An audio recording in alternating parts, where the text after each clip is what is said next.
On va pas se mentir, hier les États-Unis étaient fermés et franchement, ben ça c'est vu.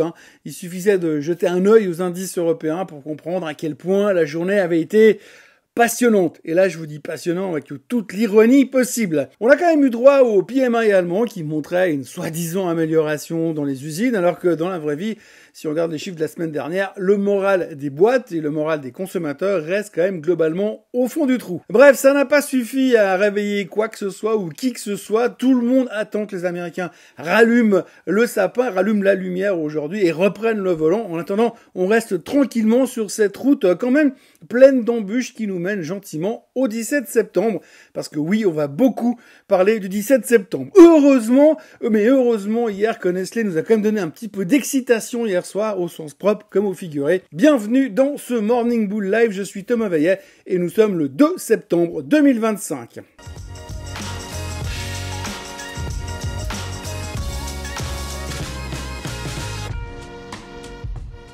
Alors avant toute chose, ce que vous allez entendre et voir dans cette vidéo n'est pas un conseil financier, c'est mon avis, mon analyse et parfois mon humeur du jour. Par contre, si vous voulez comprendre la bourse, là, vous êtes au bon endroit. Si on regarde les médias en ce début de semaine, on remarquera vite qu'on ne croule pas sous l'info indispensable, l'info financière indispensable.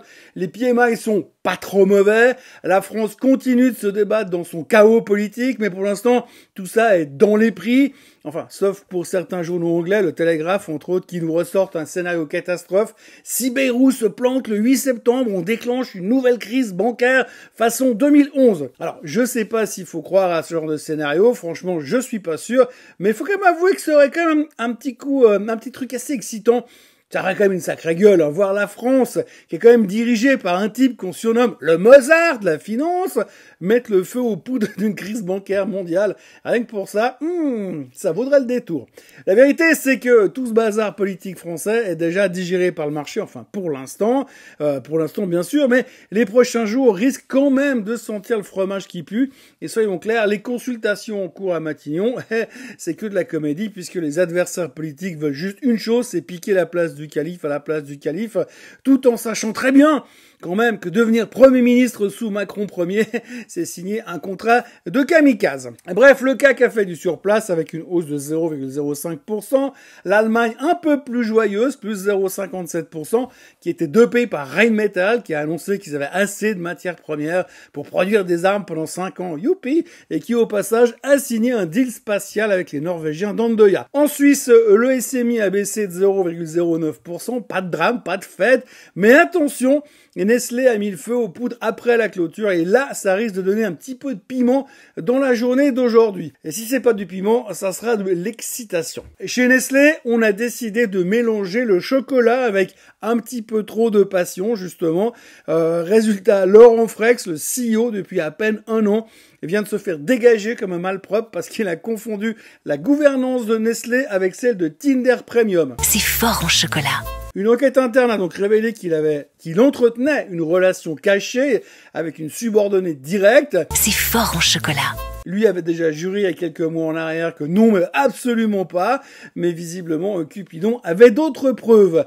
Verdict immédiat imposé hier, carton rouge, expulsion immédiate sans passer par le start et sans prime de départ, ce qui est assez important pour être signalé. Le gars avait presque 40 ans de maison, autant dire qu'il avait quand même les clés du frigo, mais il a préféré les taper dans le minibar en espérant que ça se voie pas. Résultat, viré plus vite qu'un stagiaire qui ramène un Starbucks au bureau chez Nestlé, et pour le remplacer, pas George Clooney, non, mais le type qui signe les chèques à George Clooney, Philippe Navratil, patron de Nespresso.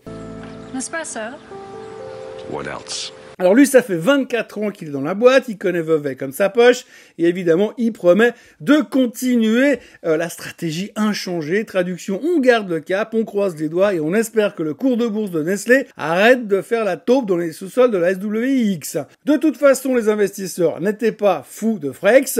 Son fameux plan de turnaround ressemblait plutôt à un rond-point sans vraiment trouver la sortie. Ça a brièvement rebondi en début d'année, et puis depuis, Nestlé est redevenu le boulet du marché suisse. Alors la vraie question c'est, est-ce que Navratil fera mieux ou est-ce que l'on va continuer à servir le même plat du jour? Pour l'instant, c'est flou et c'est un peu trop tôt pour donner des réponses. Ce qui est sûr, en revanche, c'est que cette histoire de relations inappropriées va bien occuper les médias et les analystes. Mais au fond, Au fond, le problème de Nestlé reste quand même un petit peu plus profond que ça, si je peux me permettre. Croissance mollassonne, investisseurs sceptiques et un management qui préfère jouer les chevaliers blancs de la vertu corporate plutôt que de s'attaquer aux vrais soucis stratégiques. En dehors de la telenovela Nestlé, du feuilleton Matignon et des PMI allemands qui essayent de faire semblant, le marché, lui, regarde droit devant les prochaines échéances.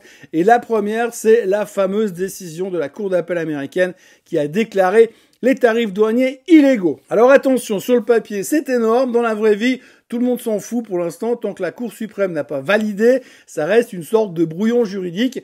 Et comme on connaît Trump, on peut être sûr qu'il va trouver un moyen de transformer les juges en clowns de foire avant que ça n'aille plus loin. Résultat, ce matin, à 5h du matin, les futurs perdaient. Roulement de tambour, attention, 0,06%. Waouh, quelle excitation. Oui, on peut ranger le casque, pas besoin de courir au bunker tout de suite. Pour l'instant, on est encore très très loin du drame, même s'il faut quand même noter que beaucoup de personnes parlent quand même de bulles spéculatives, des corrections à venir au mois de septembre, c'est le sujet du moment aussi. Mais l'autre sujet du jour, c'est surtout les chiffres de l'emploi de vendredi. Oui, les fameux non-farm payrolls, le seul jour du mois où les traders se prennent tous pour des devins. Ils fixent un chiffre, ils font des incantations et ils attendent de voir s'il va pleuvoir des jobs ou si tout va s'écrouler comme un château de cartes. C'est un petit peu le Super Bowl de Wall Street, sauf qu'au lieu de touchdown, eh bien, on parle de 73 000, de 78 000, de 110 000 créations d'emplois, de modifications sur les mois précédents. Et tout ça pour une seule chose, savoir si Jérôme Powell va enfin appuyer sur le bouton baisse des taux, baisse des taux. Petit flashback de l'histoire d'ailleurs, histoire qu'on se souvienne quand même. En juillet dernier, on attendait 110 000 créations d'emplois. Résultat, 73 000. Pas trop dramatique encore en soi, sauf que derrière, le BLS a décidé de réviser les mois précédents, les 3 mois précédents. 258 000 jobs qui ont été mal calculés et qui n'existaient pas. Résultat, complètement disparu, c'était absolument magique. On s'est dit qu'ils avaient peut-être eu un stagiaire bourré qui avait mal calculé avec son boulier, mais non, c'était officiel.